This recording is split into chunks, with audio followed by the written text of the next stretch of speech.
Abra sua Bíblia, por gentileza, no livro dos Salmos. E o nosso texto inicial, que vai ser o ponto de partida e vai dar o tom da nossa conversa, da nossa reflexão, é o Salmo 7. Eu quero ler dos versos 8 até o 13. O texto sagrado diz assim, Salmo 7, de 8 a 13. O Senhor julga os povos. Julga-me, Senhor, segundo a minha justiça e segundo a integridade que há em mim. Que cesse a maldade dos ímpios. Fortalece o justo, pois sondas a mente e o coração, ó Deus justo. Deus é o meu escudo. Ele salva os retos de coração. Verso 11. Deus é justo juiz. Deus que sente indignação todos os dias. Vou fazer uma pausa e pedir para você repetir comigo. Diga comigo, Deus é justo juiz. Gente, quando vocês falam forte na primeira, eu não sei o que fazer, porque eu fico esperando para pedir e repetir a segunda vez. E vocês me surpreenderam hoje. Então, só para eu conseguir imaginar o que é que eu faço agora, vamos falar de novo. Deus é justo juiz. Deus é justo juiz. Melhorou. Se continuar insistindo, vocês vão gritar. Ótimo. Isso é só para a gente fixar. Deus é justo juiz. Deus que sente indignação todos os dias. Se alguém não se converter, Deus afiará sua espada. Já armou e deixou pronto seu arco. Para ele já preparou armas mortais. Fez as suas setas inflamadas. Eis que o ímpio está com dores de iniquidade. Concebeu a maldade e dá luz à mentira. Abre e aprofunda uma cova e cai nesse mesmo poço que faz. A sua maldade recai sobre a cabeça e sobre o próprio crânio desce a sua violência. Antes de mais nada, eu quero tomar essa frase do verso 11 que nós repetimos, Deus é justo juiz, e quero destacar como tema da minha mensagem hoje, o justo juiz. E eu quero chamar a sua atenção para alguns fatos que o salmista aqui aborda. No verso 8, ele diz que Deus julgará as nações, ou seja, ele é juiz de todos, não apenas de indivíduos, mas de toda a coletividade, não apenas a humanidade, mas também nações. Mas no verso 8, ele também faz a seguinte afirmação, julga-me, Senhor. Então aquele que é juiz de todos, também é o juiz de cada indivíduo isoladamente. No verso 9, ele diz que o Senhor sonda mentes e corações. Ou seja, não apenas ele é juiz em relação às nossas obras, mas inclusive sobre as nossas intenções, os nossos motivos. O verso 11 tem a afirmação principal que tomamos como título, chamando Deus de justo juiz. O verso 12 fala de uma verdade importante, que Deus não julga antes de oferecer oportunidade de arrependimento. O verso 12 diz, se alguém não se converter, Deus afiará sua espada. E a espada aqui é figura de juízo. Mas antes de exercer juízo, ele sempre oferece misericórdia e um chamado ao arrependimento. Mas dos versos 14 a 16, a Bíblia nos mostra parte da natureza desse julgamento. Como veremos, existe juízo imediato, mas existe juízo futuro. Quando falamos do futuro, outra conversa. Quando falamos do imediato, esses versos 14 a 16 mostram que os injustos, os ímpios, colherão aquilo que plantam. Então ele usa várias expressões. Diz que o ímpio está com dores de iniquidade. Ou seja, o que ele está sofrendo é resultado do seu pecado. Ele diz, concebe a maldade, dá luz à mentira. Abre e aprofunda a cova, mas cai no mesmo poço que faz. A sua maldade recai sobre a sua cabeça. Em outras palavras, parte de como o justo juiz age, retribuindo as pessoas agora, diz respeito a uma lei, um princípio imutável que ele estabeleceu, que nós chamamos da lei da semeadura e ceifa. Mas, condensando todas essas declarações, e para não tratá-las uma a uma, para que a coisa não fique não apenas longa demais na nossa abordagem, mas que a gente consiga ter a capacidade de resumir, eu queria simplificar o que nós vamos abordar em 3 tópicos. O primeiro é te mostrar que é parte da doutrina bíblica, a visão de que Deus é juiz. A Bíblia apresenta Deus como juiz. Não apenas um adjetivo, mas evidentemente esse rótulo bíblico fala de uma ação divina. Ou seja, há uma ênfase em quem Deus é e naquilo que Deus faz. Em segundo e terceiro lugar, nós vamos pegar os desdobramentos do Deus que é juiz. O primeiro deles, nós temos 2 desdobramentos. O primeiro deles será o nosso segundo tópico. Deus nos fará justiça. Em momentos onde injustiçados clamamos a Ele, e Ele vai nos socorrer, Ele vai nos defender. Mas, em terceiro e último lugar, o segundo aspecto. O mesmo Deus que nos faz justiça, também nos julgará. Porque não tem como Ele apenas ser o juiz que me defende da injustiça de alguém, mas que não defende o outro da injustiça que eu lhe faço. E nós precisamos dessa visão. Todo esse volume de informação, e acredito, nós vamos resumir muito, não está na Bíblia, né, sem propósito. A Escritura mesmo nos apresenta esse entendimento. Tudo quanto foi escrito para nosso ensino foi escrito. E depois de construir a visão de que Deus é juiz, de que Ele nos faz justiça e nos julga, a gente tenta concluir aqui com aquilo que de prático, né, podemos tirar e extrair em relação à nossa caminhada em Deus do dia a dia. Então, eu quero começar pelos textos, e eu quero muito mais ler do que apenas explicar, porque os textos falam por si mesmos, né? E ainda que não seja exaustivo, não use todos os textos, eu quero que você perceba que a Bíblia fala mais do assunto do que às vezes a gente perceba. Eu quero começar dos textos que enfatizam Deus como juiz. Vou começar de uma oração feita por Abraão, quando ele está intercedendo por Sodoma e Gomorra antes da destruição, questionando a Deus: se houver tanto justo, o Senhor vai destruir a cidade com justo? Eu disse não. E ele vai mudando a quantidade. Mas num determinado momento, Gênesis 18, 25, Abraão diz assim: longe de ti fazeres tal coisa, matar o justo com o ímpio, como se o justo fosse igual ao ímpio. Longe de ti. Será que o juiz de toda a terra não faria justiça? O questionamento de Abraão diante do Senhor: será que o juiz de toda a terra? É assim que Deus é chamado por Abraão, e a Escritura faz questão de nos revelar isso, né? Será que o juiz de toda a terra não faria justiça? Salmo 75, 7. Deus é o juiz. A um ele humilha, a outro exalta. Como falamos, tem juízo imediato, tem juízo futuro. No que diz respeito ao agora, muitas vezes são retribuições circunstanciais. 1 de Pedro, capítulo 4, verso 5. O apóstolo, falando acerca dos ímpios, diz: terão de prestar contas aquele que é competente para julgar vivos e mortos. De novo a ideia de julgar vivos e mortos, né? A ênfase bíblica é que mesmo quem morreu, né, não deixou de existir. Então, quando Jesus vai defender a ideia, o conceito de ressurreição, e em vez de fim de existência, ele diz que quando Deus se revela, ele diz: eu sou o Deus de Abraão, de Isaac e Jacó. Ele diz: Deus não é Deus de mortos, mas de vivos. Então, para Deus, mesmo os que já passaram dessa vida, seguem vivos. Então, o rótulo, Deus vai julgar vivos e mortos, está dizendo gente que ainda está aqui, gente que já foi. Porque tem juízo que é agora, e tem juízo que se manifestará depois. Hebreus capítulo 12, verso 23. Vocês chegaram a Deus, o juiz de todos. Essa ênfase, né, também aparece muito. Deus vai julgar a todos, não há exceção. Tiago capítulo 4, verso 12, né? Um só é legislador e juiz, aquele que pode salvar e fazer perecer. Mas quem é você para julgar o seu próximo? Então, nós temos muita ênfase, não apenas no caráter de Deus, que é justo, mas de um Deus que, além de justo, aplica a justiça. Então, quando a Bíblia fala dele como juiz, não é apenas ele sendo justo, mas é ele fazendo justiça. Agora, algo que normalmente a gente não presta atenção, eu em toda a minha caminhada cristã de décadas, não vi muita gente falar sobre isso, é que a Bíblia também apresenta Jesus como juiz, né? E isso é importante ser destacado, principalmente numa época onde as pessoas estão tentando sugerir uma pregação de uma graça distorcida, né? Onde Deus era severo, impaciente no Antigo Testamento, mas que ele se converteu. E depois que Jesus veio revelar a graça, agora ele é bonzinho, não julga mais ninguém. Quando a Bíblia apresenta Cristo, que é a expressão, a revelação da graça, vem no tempo específico como juiz, não dá para negar que a graça não anula o juízo divino. Em Atos, no capítulo 10, verso 42, o apóstolo Pedro, pregando na casa de Cornélio, afirmou acerca de Cristo: Jesus nos mandou pregar ao povo e testemunhar que ele quem? O Jesus que nos mandou pregar. Ele foi constituído por Deus como juiz de vivos e de mortos. De novo a ideia, juiz de vivos e de mortos. Atos 17, 31. O apóstolo Paulo está pregando em Atenas, o maior palco da filosofia do mundo dos seus dias. Detalhe, tanto a pregação de Pedro está sendo dirigida a não crentes, como agora a de Paulo.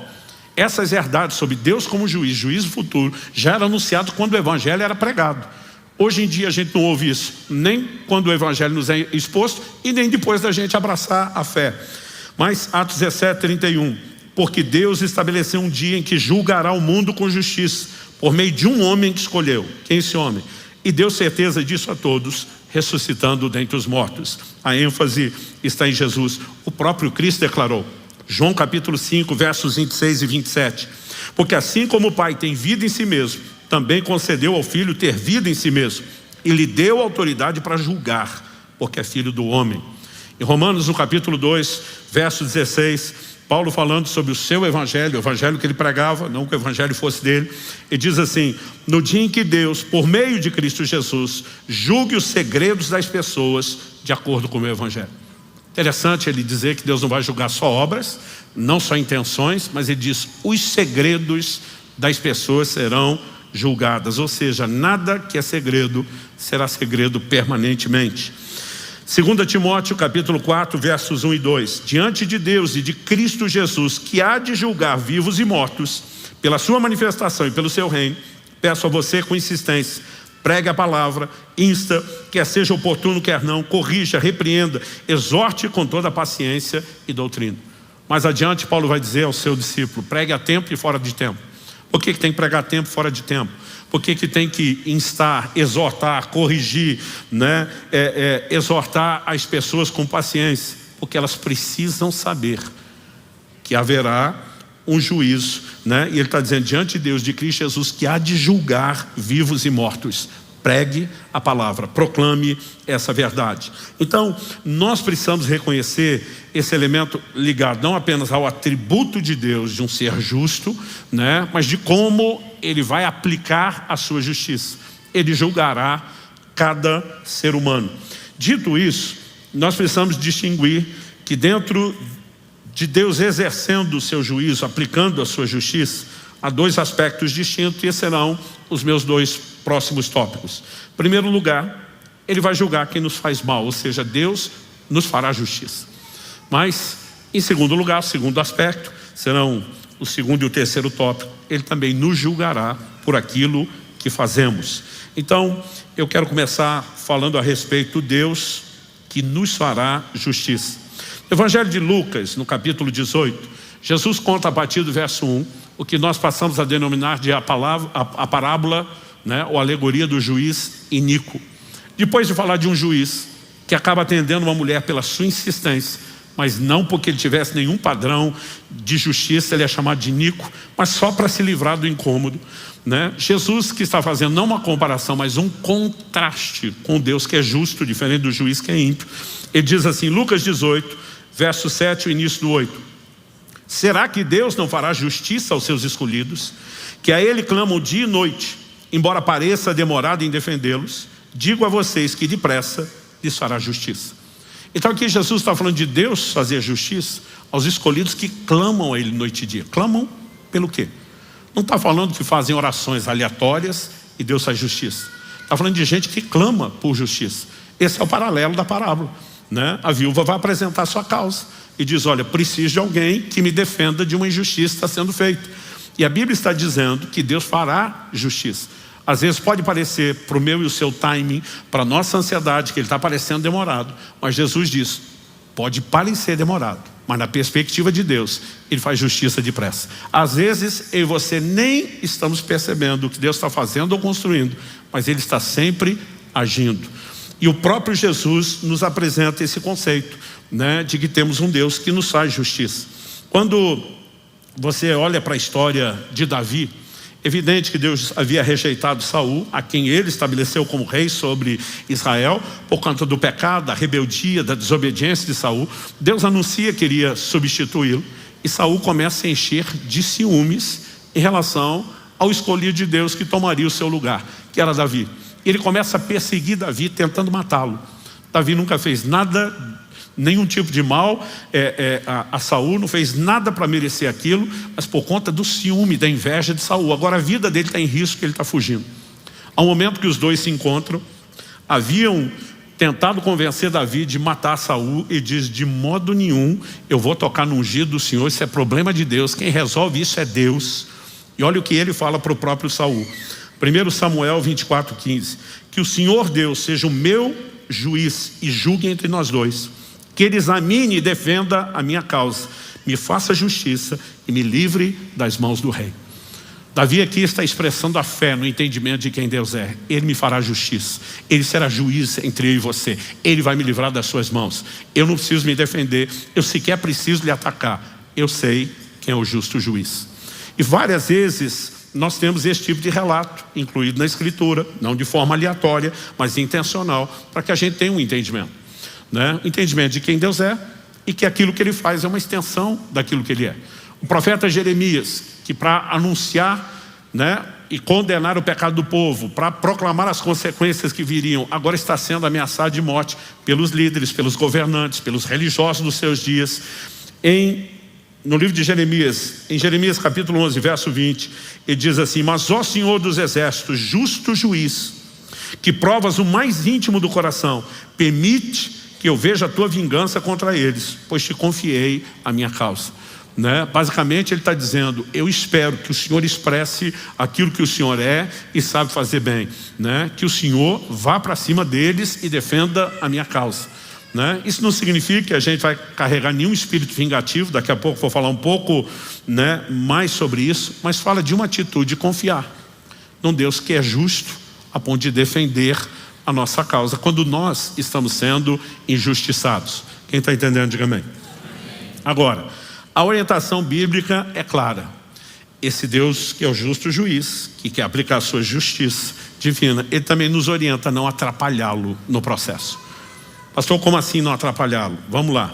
Tiago capítulo 1, verso 19 e 20. Sabeis isto, meus amados irmãos: todo homem seja pronto para ouvir, tardio para falar, tardio para se irar. Normalmente é o contrário, né? A gente é pronto para falar, a gente é pronto para irar, mas tardio para ouvir. Ele está dizendo: pega leve, ouça, processe, segura o que você quer falar, o seu sentimento. Mas depois de dizer isso, ele entra com uma explicação. Nós temos aqui no verso seguinte, o 20, ele começa com a palavra porquê, uma conjunção explicativa.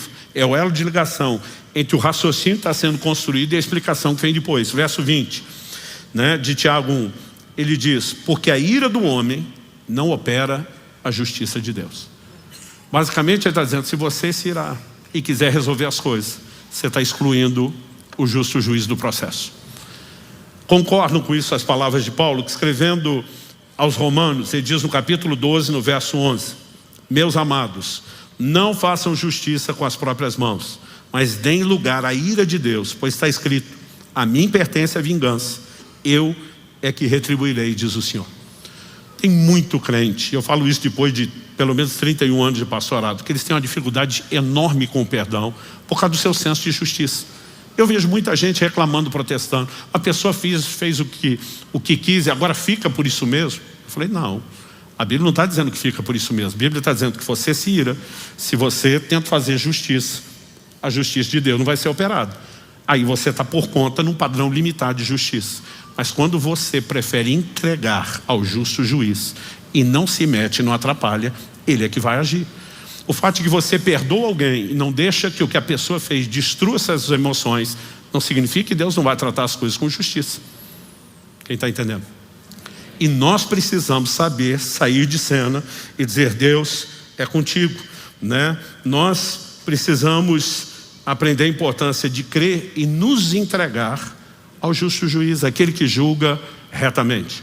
Olha o que o apóstolo Pedro diz, 1 de Pedro, capítulo 2, de 21 a 23.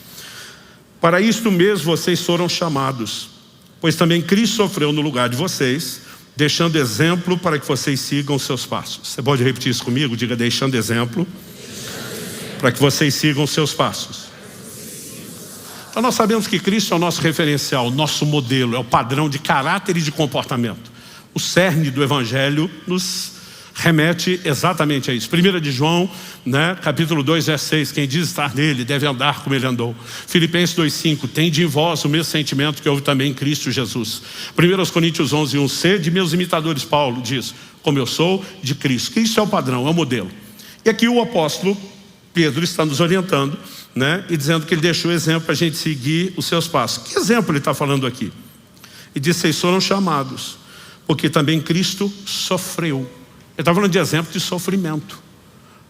Agora, que sofrimento?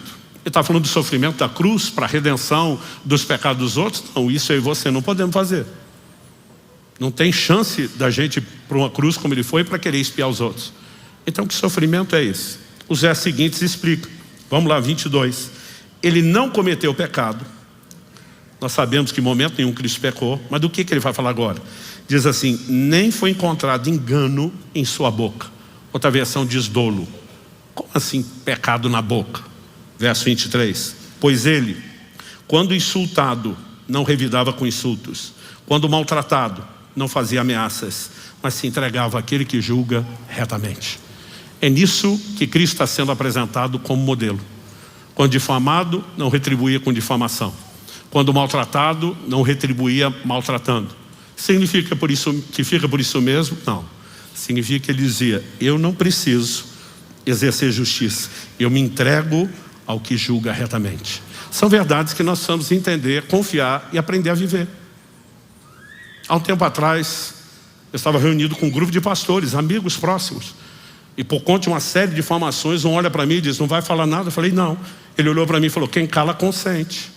Eu falei, você vai fazer de um ditado popular algo absoluto que rege sua vida espiritual? Eu falei, eu prefiro ficar com a Escritura. A Bíblia diz que Cristo é o meu modelo. Que ele, quando difamado, não retribuía com difamação. Que ele não fazia ameaça a ninguém. Se entregava ao que julga retamente. Agora eu sou errado por obedecer Jesus, não me defender? De alguma forma nós estamos abraçando padrões que não fazem o menor sentido para quem é regido por esse código de conduta. Daqui a pouco nós também vamos falar do inverso. De que Deus vai nos julgar. Então assim, nós vamos cometer a insanidade de achar que qualquer má intenção, qualquer coisa, qualquer mentira, qualquer prática pode ficar escondida, escapar dos olhos do justo juiz, sem chance. Agora eu e você somos chamados a entender que nós precisamos dar espaço para ele. E para dar espaço para ele nós não podemos interferir ou atrapalhar. Quem está entendendo? Isso não significa que nunca, ninguém, jamais possa ter qualquer tipo de defesa. Eu lembro de uma ocasião em que alguém falou, mas o senhor já viu Paulo falando, ele mesmo usando essas palavras, a minha defesa diante das pessoas? Eu falei, não só ouvi-lhe isso, eu te digo onde dá. 1 Coríntios, capítulo 9, de 3 a 5, ele diz assim, a minha defesa diante dos que me questionam é essa. Será que nós não temos o direito de comer e beber? Será que não temos o direito de levar conosco uma mulher crente como esposa, como fazem os demais apóstolos, irmãos do Senhor e Cefas, é o termo aramaico para Pedro? Ou será que somente eu e Barnabé não temos o direito de... Ou será que somente eu e Barnabé temos de trabalhar para viver? Agora Paulo está dizendo, minha defesa para com os que me questionam. Gente que chega perto e pede explicação, ele diz, eu posso me explicar. Agora não preciso ficar retribuindo difamação pública, né? E muito menos acreditar, gente, em tempos modernos. Nós precisamos parar de acreditar que o fórum de discussão das coisas seja internet para tudo que se faz. Nós temos um justo juiz. Se necessário, existem parâmetros de um tribunal humano. E a gente não precisa tornar tudo quanto é causa pública. Eu fico aborrecido de ver o quanto o crente quer ficar discutindo as coisas na internet, de tudo que acontece. E achando que quem não faz é porque está devendo ou escondendo alguma coisa. Os parâmetros bíblicos são outros. E nós precisamos ser regidos por aquilo que a palavra de Deus diz e ensina. Quem está entendendo?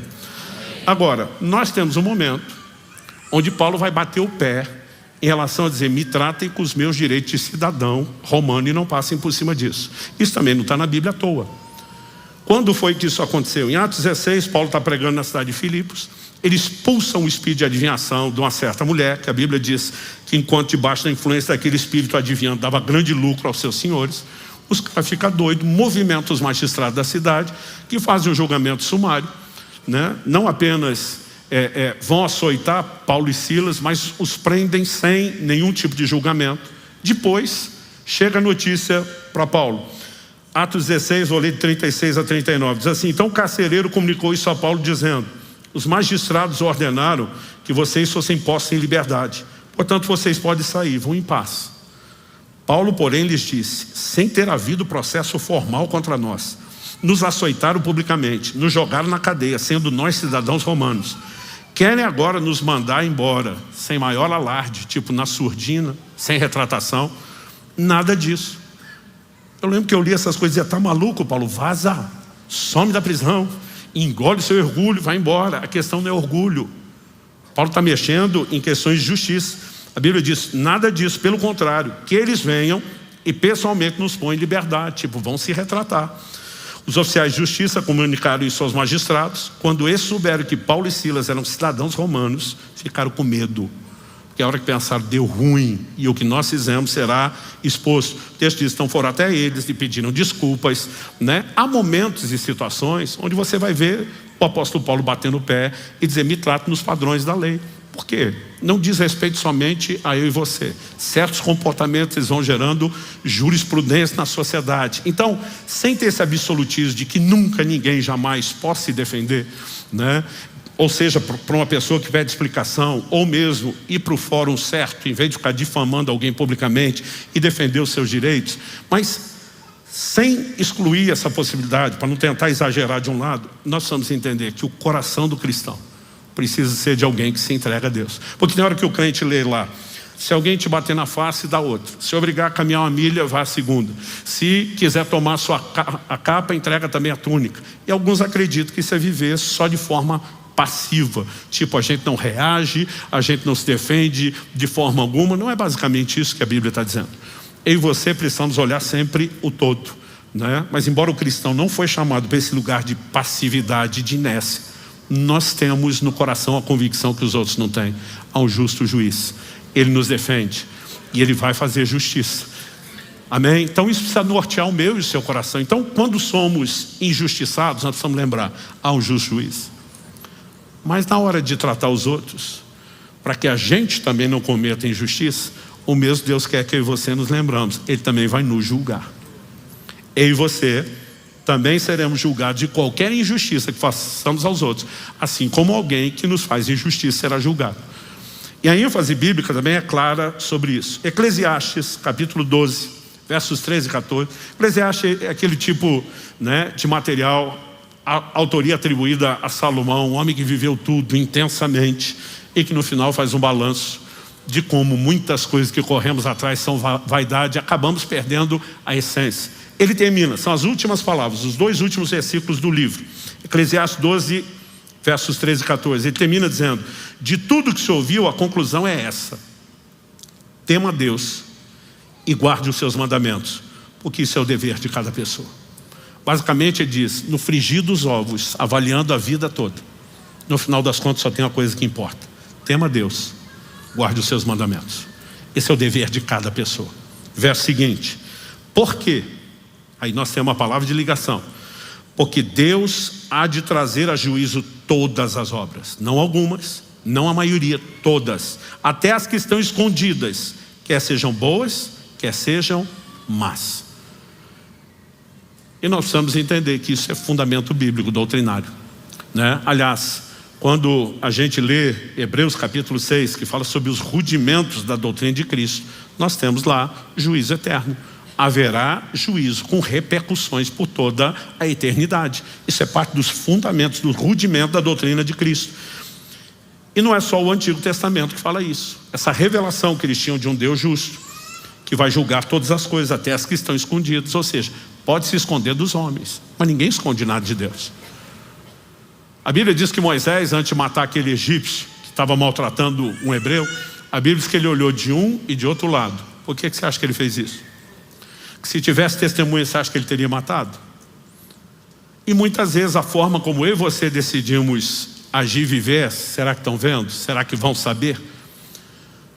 Quando eu era garoto e meu pai contava as histórias bíblicas, pouquinho depois o cadáver do egípcio que ele matou e enterrou veio à tona, a situação foi exposta. Meu pai dizia pra gente, quando a gente era criança, que o Moisés cresceu o dedão de um dos pés do egípcio que enterrou para fora da areia e alguém descobriu. Gente, eu acreditava tanto nisso, que quando eu comecei a ler, fui ler na Bíblia e não achava isso, perguntei para meu pai, mas onde está? né? Meu pai dizia, isso era uma brincadeira. Eu disse, o senhor falou tanto que eu acreditava nisso como fosse parte da escritura. Foi frustrante descobrir que não tinha um dedão para fora. Agora, nós não sabemos como o fato foi descoberto. Mas no livro de Números, Moisés, o mesmo Moisés diz, não sabeis que o vosso pecado é de vos achar. Lá na frente, na nova aliança, nós encontraremos Jesus dizendo, não há nada que esteja oculto, que não há de ser revelado. Não há segredo, não há nada que vai permanecer escondido. Um dia haverá prestação de contas, né? E Paulo em Colossenses, no capítulo 3, de 23 a 25, ele diz assim, tudo o que fizerem, façam de todo o coração, como para o Senhor e não para as pessoas, sabendo que receberão do Senhor a recompensa da herança. É a Cristo Senhor que vocês estão servindo. E quem fizer injustiça, receberá em troca a injustiça feita. E nisto ninguém será tratado com parcialidade. Se você olhar os versículos anteriores, Paulo está falando da maneira como os servos deveriam servir os seus senhores. Hoje a gente contextualiza e aplica assim, como, né, o empregado deve tratar o patrão ou o chefe. Mas ali, gente, nós estamos falando de pessoas que estavam numa posição sem nenhum direito. Mas Paulo diz nos versículos anteriores, não sirva somente quando você está debaixo de vigilância à vista. Quando ninguém está vendo, existe um Deus que está vendo. E nós fazemos tudo o que fazemos com a maior dedicação e empenho, porque tudo que nós fazemos deve ser feito para o Senhor. Deve ser feito para Cristo. E ele também declara, né?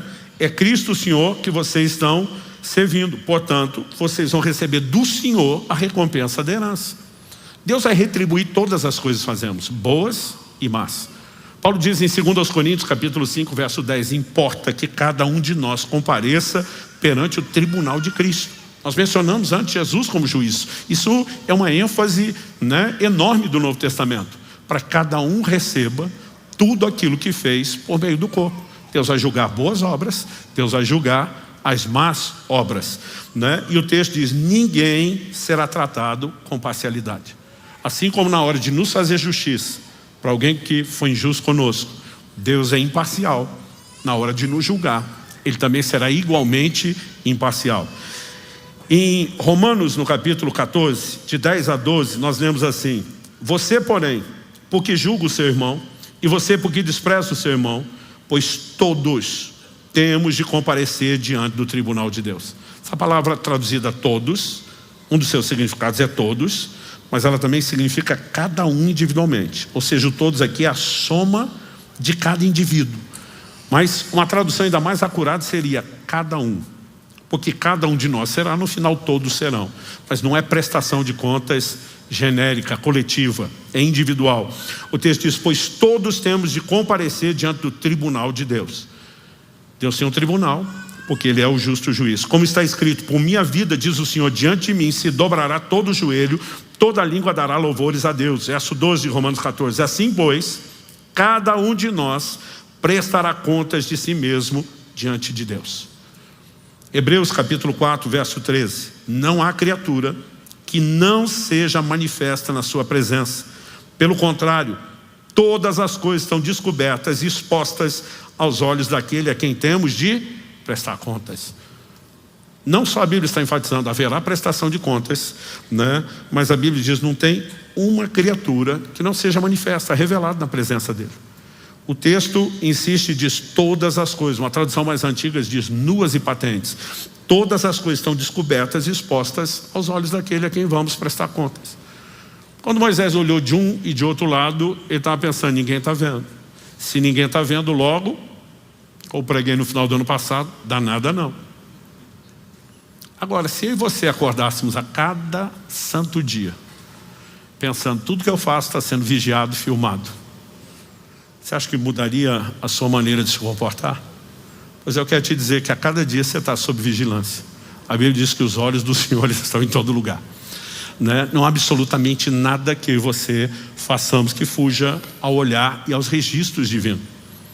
Eu lembro quando ainda adolescente, eu fui muito impactado por uma história de um certo ministro que havia tropeçado, cometido um certo pecado.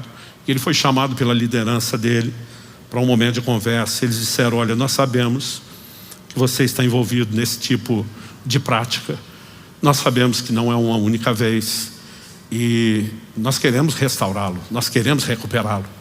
Mas não existe a menor chance de você ser restaurado espiritualmente sem admitir o que fez. E nós estamos te chamando para dar oportunidade. Ele dizer, não fiz nada. Ele dizer, nós sabemos que fez. Ele ainda cinicamente disse, se por acaso eu realmente tivesse feito, ainda negando, vocês não teriam a menor condição de provar. E quando ele disse isso, um dos líderes presidia a reunião e falou, é aí que você se engana. E eu imagino a cena dramática que foi aquilo. Alguém entra na sala de reunião com um rackzinho desses com roda móvel, que tinha uma televisão, na época a televisão era grande e pesada de tubo. Tinha uma televisão, um aparelho, né, de videocassete. E alguém colocou uma fita de uma gravação que ele não sabia que existia, expondo tudo o que ele tinha feito, né? Eu imagino o choque. E nem tinha muita audiência, era uma equipe pequena e reduzida. Mas eu lembro que depois dessa história eu ficava pensando no tribunal de Deus, quando um dia todos vamos estar lá. E de alguma forma a Bíblia não fala isso, mas eu passei a acreditar que ia ter um telão. Meus filhos um dia disseram, pai, você fez a gente acreditar que ia ter telão. Eu falei, eu nunca disse que ia ter telão. Quando a Bíblia fala dos registros, fala, abriram-se os livros. Era a linguagem deles. Na época era tudo registrado à mão. Eu falei, imaginei o registro da nossa época em vídeo. Pode ser que quando nós chegar lá, a tecnologia vai ser surpreendente. Vai ser um holograma em 3D completo, né? Você virando a tela, enxergando de todos os ângulos. Mas haverá prestação de contas. Nada ficará oculto. E aí precisamos ser norteados por esse tipo de entendimento. Ou seja, não é apenas tratar bem alguém, preocupado com o que as pessoas estão vendo ou pensando. É aí você a cada dia lembrando, há um Deus que está vendo todas as coisas. E o nosso maior desejo deveria ser de agradá-lo. Mas além do desejo de agradá-lo, como eu preguei no final do ano passado, quando falei aqui do danada não, nós precisamos do temor de Deus. É por isso que o livro de Eclesiastes diz, né, de tudo que se ouviu, a conclusão é essa, tema Deus. Por que ao longo das escrituras ele está revelando que vai nos julgar? Porque ele quer que a gente ande com essa consciência. Então alguém pode achar que cobriu os seus rastros, alguém pode negar, né, não aconteceu isso. O apóstolo Pedro confronta Ananias e diz, me diga, você e sua mulher venderam o campo por esse preço? Diz sim. Ele está dando a chance e a oportunidade do cara admitir. Mas de alguma forma está acreditando, ninguém vai saber. E Pedro diz, por que é que você resolveu mentir ao Espírito Santo? Eu já tinha descoberto toda a situação. E você tem um Ananias sendo julgado. Olhando para as escrituras, eu percebo que essa consciência, ela começa a definir a minha e a sua forma de andar. Em Tiago, no capítulo 5, no verso 9, a Bíblia diz assim, irmãos, não se queixem uns dos outros, para que vocês não sejam julgados. Eis que o juiz está às portas. Que juiz é esse que ele está falando? Nós lemos Tiago 5:9. Você lê os versículos 7 e 8, ele está falando da vinda de Jesus. De novo ele está apresentando Cristo como juiz, dizendo o juiz está às portas vindo julgar tudo. Não se queixem uns dos outros. Ele não está nem entrando no mérito de você tem razão do que está queixando ou não. Normalmente quem se queixa acha que tem razão. Ele pode ter distorcido a história, ele pode ter uma perspectiva incompleta, ele pode ter se convencido de algo, mas todo mundo está queixando, acha que tem razão. Agora, por que ele está dizendo não se queixem uns aos outros? Porque nossa queixa não tem que ser levada para os outros. Há um justo juiz a quem você podemos clamar noite e dia. E muitas vezes nós simplesmente usamos o direito de sermos defendidos por um Deus que é justo para quebrar outros princípios dele, praticando a difamação. Outro dia uma pessoa falou para mim, eu não te entendo. Fulano vive falando mal de você e eu sempre vejo você falando bem dele. Falei, o que fulano faz revela o que ele é. O que eu faço precisa revelar quem eu sou. E nós precisamos ter algo que seja claro diante de Deus. Não dá para brincar com ele. Nem em relação a se queixar se eu acho que preciso de defesa. Então ele está dizendo, não se queixe. Algo que mexeu muito forte comigo anos atrás. O Espírito Santo um dia me fez pensar as coisas no ângulo que eu não tinha olhado. Ele me fez parar para pensar e trocar de lugar. Se eu tivesse no lugar de Deus, tivesse que enviar meu filho Jesus à terra, chegaria como um garoto que precisaria de um pai adotivo que o orientasse, que o educasse, que fosse modelo e padrão. Quais seriam as virtudes que eu esperaria nesse pai? Quando pensei nisso, eu peguei uma folha de papel, fui fazendo colunas. Gente, eu enchi a folha toda, todas as colunas, com adjetivos, com boas qualificações do que eu procuraria, né, encontrar naquela pessoa que seria o meu representante, que seria o pai do meu filho na terra se eu tivesse olhando para a importância do plano de redenção e pensando nisso. Depois de eu ter feito toda essa avaliação e essa análise, o Espírito Santo falou comigo: agora vá conferir o que a Escritura diz a respeito da pessoa que eu escolhi, né? Mateus capítulo 1, verso 19 diz assim: José, com quem Maria estava para se casar, sendo um homem justo e não querendo difamá-la, resolveu deixá-la sem que ninguém soubesse. O cara está noivo, mas descobre que a mulher está grávida. Você acha que a primeira coisa que passou na cabeça dele? Obra do Espírito Santo. Isso nunca aconteceu nem antes nem depois. O cara vai supor isso. Primeira coisa que ele pensa: me trollaram, me passaram a perna, bola nas costas, chame como quiser. Agora, pela lei de Moisés, se ele expõe e diz: a mulher está grávida, e eu não sou o pai, porque nem poderia ser pai, nós nem casamos, Maria poderia ser executada, apedrejada em público.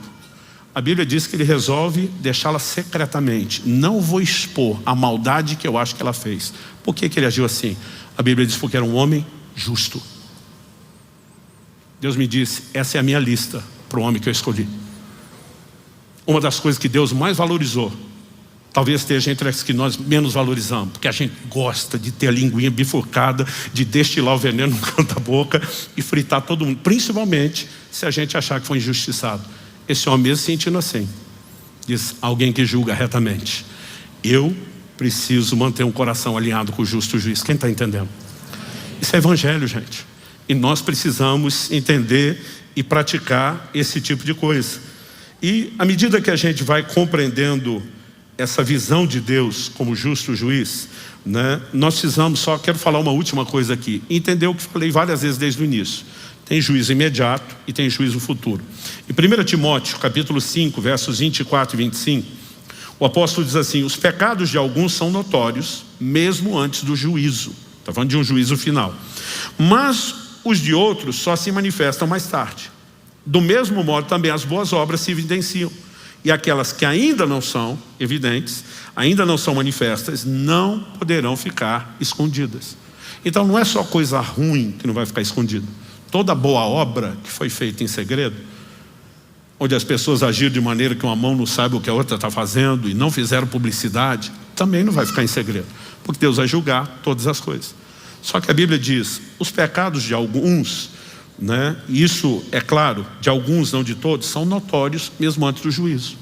De alguma forma, Deus tem motivos, e honestamente eu não sei quais são os seus critérios, para expor algumas situações antes.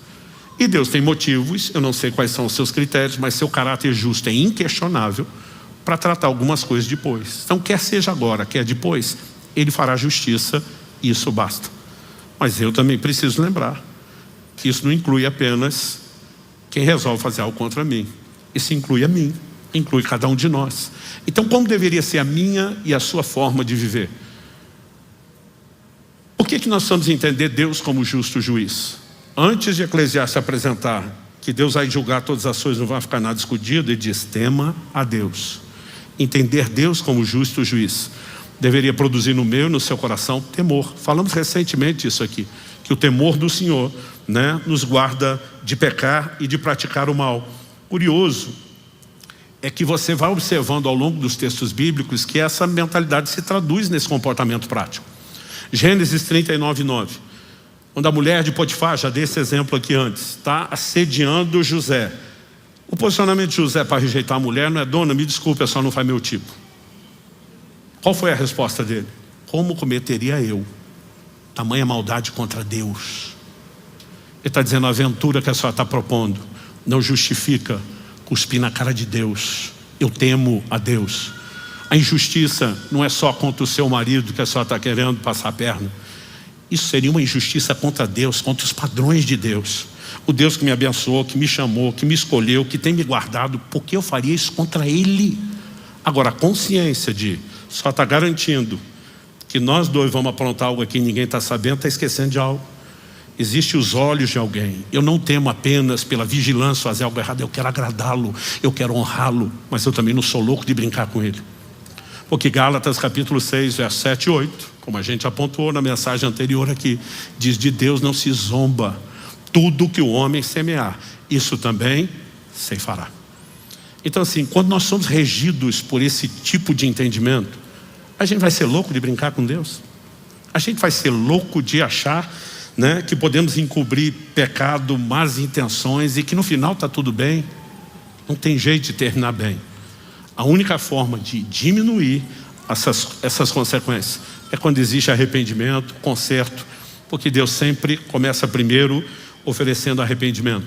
Lembra quando nós lemos o texto inicial, e aqui eu encerro, no verso 12 a Bíblia diz: se alguém não se converter, que primeiro Deus vai dar a chance de mudar o rumo. A ideia de conversão, né, fala de fazer uma meia volta, uma reviravolta. Se alguém não se converter, Deus afiará a sua espada. Já armou e deixou pronto o seu arco. Para ele já preparou armas mortais, 6 setas inflamadas. Deus está dizendo: eu estou pronto, ainda estou te dando chance para se converter. Isso vale para o crente e vale para o não crente. Vamos começar pelo não crente. Aqueles que talvez possam estar no auditório ou nos assistindo e ainda não entregaram sua vida a Jesus. O livro de Tiago diz que a misericórdia triunfa do juízo. Antes de aplicar juízo, o justo juiz sempre oferece misericórdia primeiro. Sempre a oportunidade para arrependimento e restauração. Sempre. Ou que o apóstolo Paulo, pregando em Atenas, eu sempre faço questão de destacar isso, o maior palco da filosofia do mundo dos seus dias. Gente que pensava. Ele diz, Atos 17, 30 e 31. Deus não levou em conta os tempos da ignorância, mas agora Ele ordena a todas as pessoas em todos os lugares que se arrependam.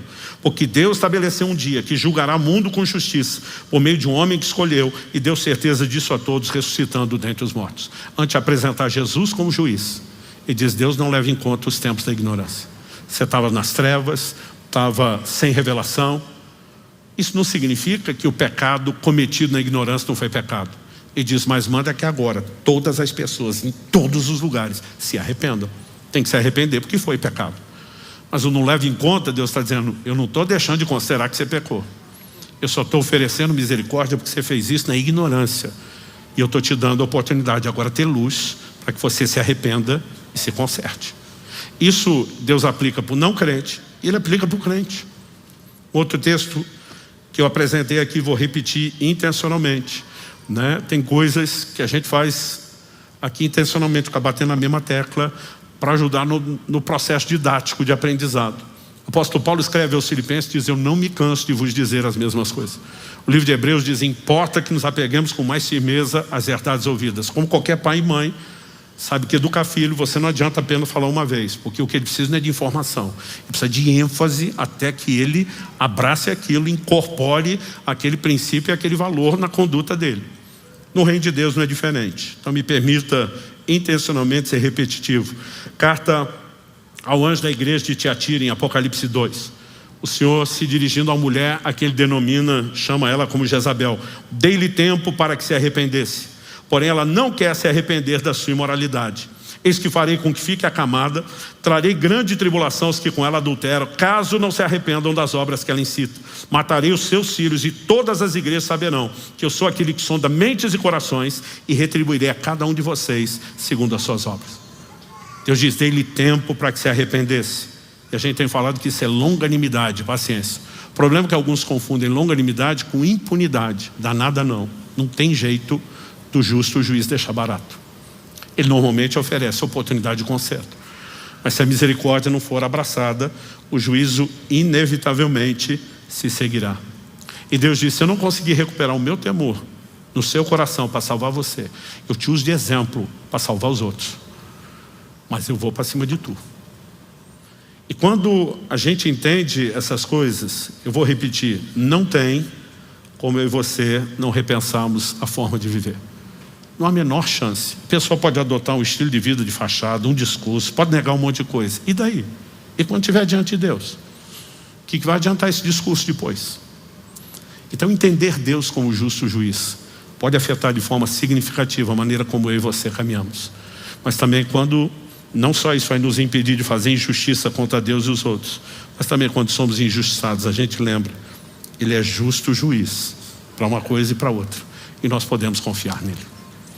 Você recebe essa palavra em nome de Jesus? Vamos ficar em pé para parecer que está acabando?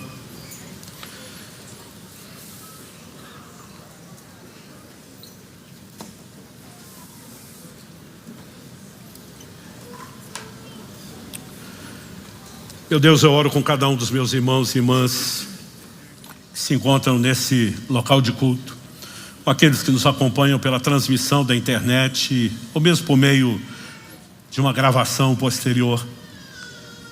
Eu oro que o Teu Espírito traga a aplicação personalizada da Tua palavra ao coração de cada um. Sabemos que o propósito da instrução da Tua palavra não é trazer condenação, ainda que às vezes precisamos de correção. Sabemos que o Senhor, mesmo por meio dessa orientação, está nos oferecendo misericórdia, não só um chamado a arrependimento em áreas onde tropeçamos, mas prevenindo para que o erro, com a ajuda de Deus, com seus recursos, como a própria graça, o auxílio do Espírito Santo, para que nós possamos evitar o tropeço. E Pai, nós oramos que o temor do Senhor encontre lugar nos nossos corações, que possamos entender com clareza que no final das contas o que realmente importa é isso: temer a Deus e guardar seus mandamentos, porque o justo juiz há de trazer juízo sobre todas as obras, até as que estão escondidas. Nós oramos que essa clareza de entendimento, ela seja não apenas uma compreensão intelectual, ela se torne uma revelação, que nos marque como marcou a vida de José, que também se distanciou do mal e do pecado por essa consciência. Nós oramos que a Tua boa palavra opere em nós, de acordo com a necessidade de cada um, com aquela aplicação prática que só o Senhor pode produzir, mas que ela cumpra o propósito para o qual tem sido enviado. Que aquilo que ouvimos não nos seja roubado, como o Senhor falou na parábola do semeador, pelas aves do céu. Nós oramos que essa semente encontre lugar de compreensão e dessa forma não apenas germine, mas frutifique para a glória de Deus. Nós oramos em nome de Jesus. Amém.